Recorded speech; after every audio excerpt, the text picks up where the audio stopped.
Bigyan mo ako ng 5 milyon. Ano? Sabi ko, bigyan mo ako ng 5 milyon. Alam ko na ang tungkol sa perang ito. Kung saan mo ito nakuha. Bigyan mo ako ng 5 milyon. Tapos tutulungan kita na itago ang lihim na ito. Kung hindi, ilalantad kita. Baliw. Wang Yuan. Ang lalaking ito, napakawalang takot niya. Hindi pwede. Hindi ko pa siya maaring ilantad ngayon. Kung hindi, hindi ko makukuha ang pera. Kailangan kong mag-isip ng paraan. Hello, Young Master Wang. May malaking bagay na kailangan kang magdesisyon. Young Master Wang, ang Chanyu Hotel ay natapos ng may tayo. Sa ngayon, ito ang pinakamataas na antas na hotel sa Southwest District, ang pinakamagarang hotel. Sino ang plano mong magpatakbo nito? Hindi ba kaya mo? Ako. Ako ba? Oh. Naalala ko na. Sinabi ng ate ko na ang isang pamilya hindi maaaring kontrolin ang sobrang daming resources. Kailangan itong maging may balancing control. Oo nga, ang mga sinabi ng ate mo sa akin ay nakatulong sa akin upang maabot ko ang tuktok na posisyon sa lungsod na ito tungkol sa pagpapatakbo ng Chanyu Hotel. Sa ngayon, ang karapat-dapat ay ang 4 na pamilya. Narito ang kanilang mga detalye.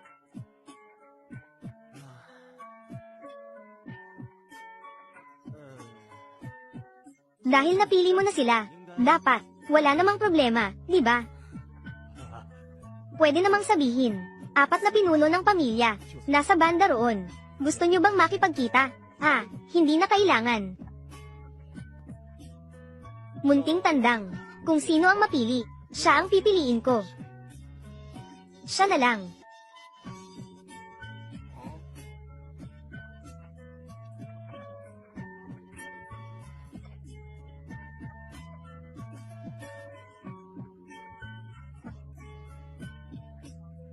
Sabi ninyo, sino ba talaga ang pipiliin ng pamilya Wang para kunin ang pamamahala ng Chanyu Hotel?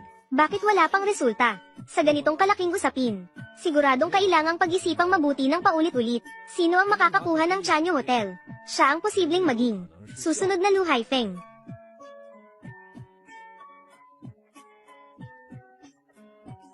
Mukhang ang mga naririto ay hindi na makapaghintay.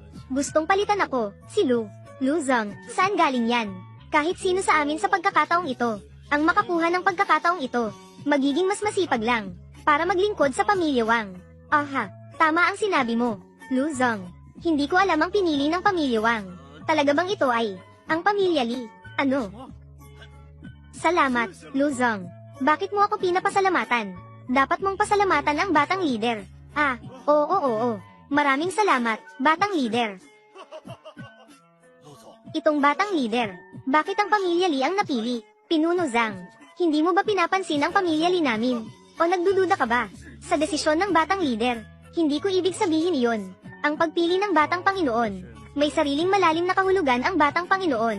Maghanda na para sa seremonya ng pagbubukas. Dadalo ang batang Panginoon sa oras na iyon. Sige.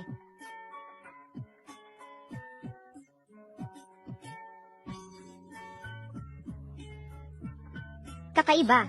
Ganito ang kaliwanagan ng araw. Bakit walang tao sa opisina? Wang Yuan. Natakot ako. Kami. Akala namin bumalik na ang boss. Ginulat mo ako.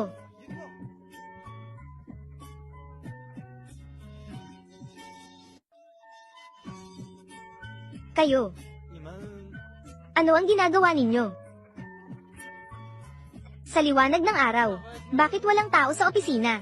Green Bean. Hindi mo ba alam? Pagkaalis mo, hindi pa nagtatagal. Biglang nag-resign si General Manager Lu Guzhou Specialty. At ngayon, si General Manager Zhang ang pumalit sa dating posisyon ni General Manager Lu. Ngayon ang kumpanya, tuluyan nang nagbago ang sitwasyon. Oo, kahapon lamang. Nagpasya na ang ating kumpanya makipagtulungan sa Chanyu Hotel. Sa tingin ko, sa hinaharap, malamang magtatagumpay ng husto. Ngayong araw, lahat sila pumunta upang dumalo sa seremonya ng pagbubukas. Bakit hindi kayo pumunta? Ano pa kaya ang dahilan?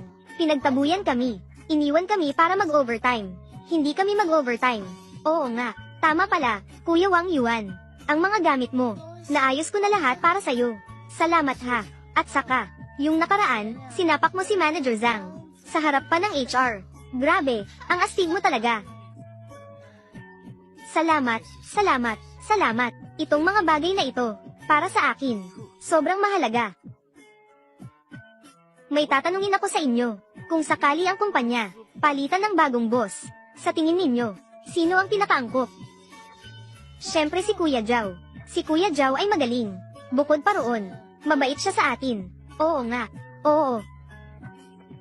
Si Zhao nga, talagang karapat dapat siya. Uy, tama, oo nga pala. Kayo ba? Gusto nyo bang pumunta sa Chanyu Hotel?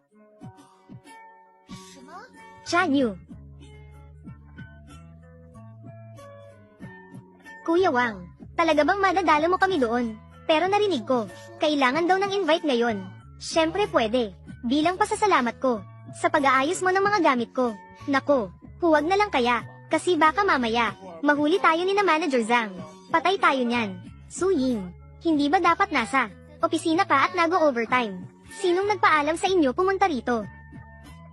Ate Zhu, pakinggan mo muna paliwanag ko. Paliwanag? Anong paliwanag? Pagbalik nyo, ipapaalam ko yan sa HR. Ibabawas ang sa inyo. Sahod at performance. Ang lugar na ito, para ba sa mga tulad ninyong tao, ay pwede bang pumunta dito? Ako ang nagdala sa kanila dito. Wang Yuan. Nang ahas ka pang bumalik. Song Zhu, kayo ni Su Ying ay magkapantay. Ano ang karapatan mong bawasan ang kanyang sahod at performance? Noon pa iyon. Pero ngayon ako, ay ibang-iba na. Hindi mo ba alam, na si Song Zhu at si Boss Zhang ay magkasama na? Siya ngayon, ay wala nang may gustong makialam sa opisina. Oh, kaya pala, nakaangat na pala.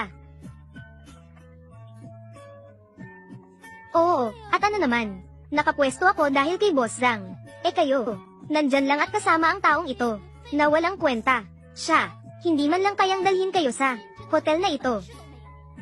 Ate Zhu, wala naman po kaming balak pumasok. Gusto lang naming tumingin sa labas. Mabuti naman at may konting kahihiyan pa kayo. Tumingin na lang ng 2 beses sa pintuan. At bumalik na kayo sa overtime ninyo. Kapag nalaman ko, na hindi ninyo ginawa ang trabaho, hindi ko kayo patatawarin. Talagang, masama ang umangat sa hindi magandang paraan. Tara na, pumasok na rin tayo. Kuya Wang, walang magdadala sa atin. Hindi tayo makakapasok. Oo nga. Baka mas mabuti pang bumalik na lang tayo. Sinong nagsabing walang magdadala? Hindi ito. Kasama niyo naman ako, di ba? Huwag mag-alala. Tara na.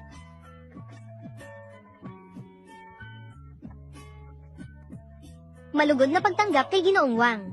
Malugod na pagtanggap kay Ginoong Wang.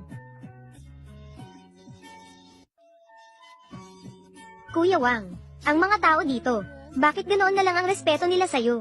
Parang ikaw yata ang tunay na mayari nito. Pwede mo rin isipin yan.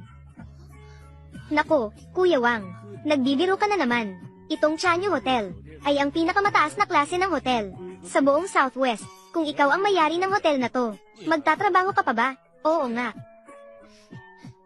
At saka, ang apelyido ay hindi tama, di ba? Paanong ganito? Alam nyo ba, ang tungkol sa 4 na malalaking pamilya, ang kumuha ng Chanyu Hotel na ito, ay ang pamilyang Lee. Ang kumuha ng Chanyu Hotel, ay tunay nga ang pamilya Lee. Pero sa likod ng pamilya Lee, may iba pang tao. Paano nangyari yon? Ang 4 na malalaking pamilya, ay ang talagang nasa tuktok na. Oy, tingnan nyo.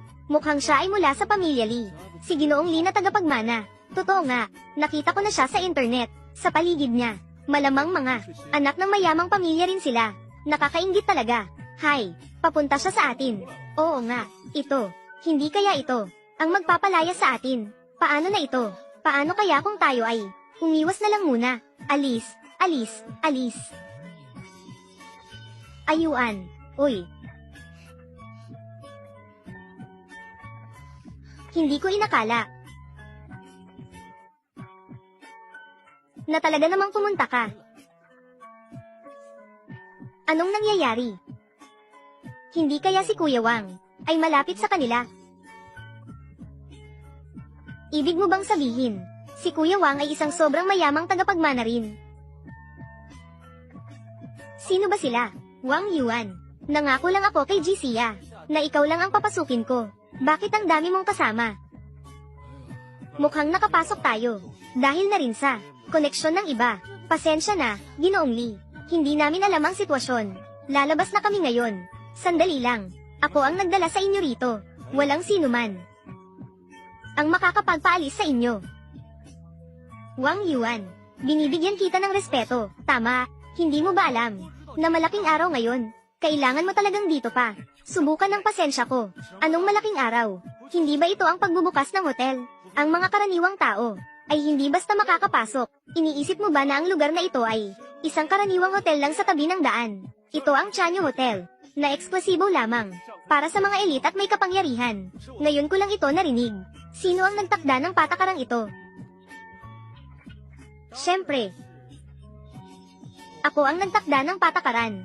Simula ngayong araw, ang Chanyu Hotel na ito ay magiging pag-aari ng pamilya Lee. Ako ang pangunahing tagapagmana. Ang lahat ng narito ay sa ilalim ng aking desisyon.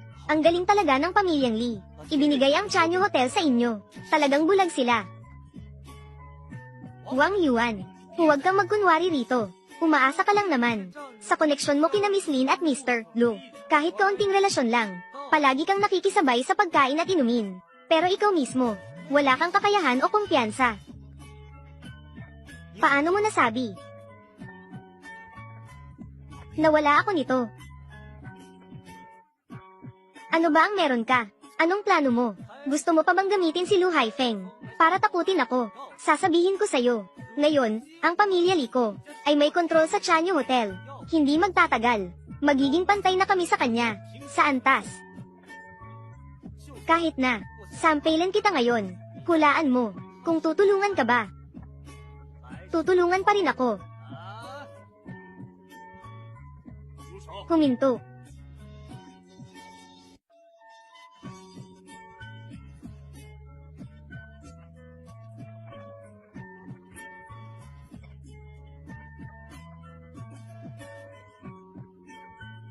Ano ang gagawin mo? Unang aralin, mga talento na hindi alam ang kanilang lugar. Yun lang. Paano ba naman si Mr. Lu? Gusto mo ng talent? Tinuturuan mo ba ako ng leksyon? Tinuturuan kita ng leksyon. Sa tingin ko, hindi na kinakailangan. Ang mga pinuno ng 4 na pangunahing pamilya, gustong bumisita sa inyo. Pwede ba kayong makausap ngayon? Oo, sige. Tamang-tama, may kailangan din akong gawin. Kailangang makipag-usap ako sa kanila. Maglibang muna kayo. May kailangan pa akong ayusin. Kailangan kong asikasuhin.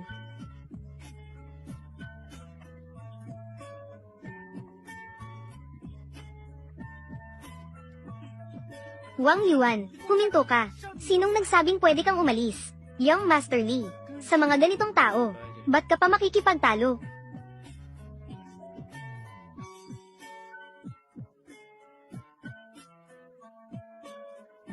Ang batang babaeng ito, maganda naman ang itsura.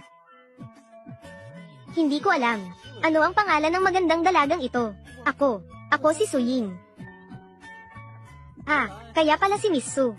Ganito na lang, kahit na, wala kayong imbitasyon. Pero dahil nandito na rin kayo, ituturo ko sa inyo ang paligid. Talaga ba? Ibig sabihin, hindi na namin kailangang umalis. Siyempre, hindi na. Ako ang nasusunod sa lahat dito. Maraming salamat, Young Master Lee. Hindi ako mapakali. Pupuntahan ko si Yuan. Young Master Wang, dito.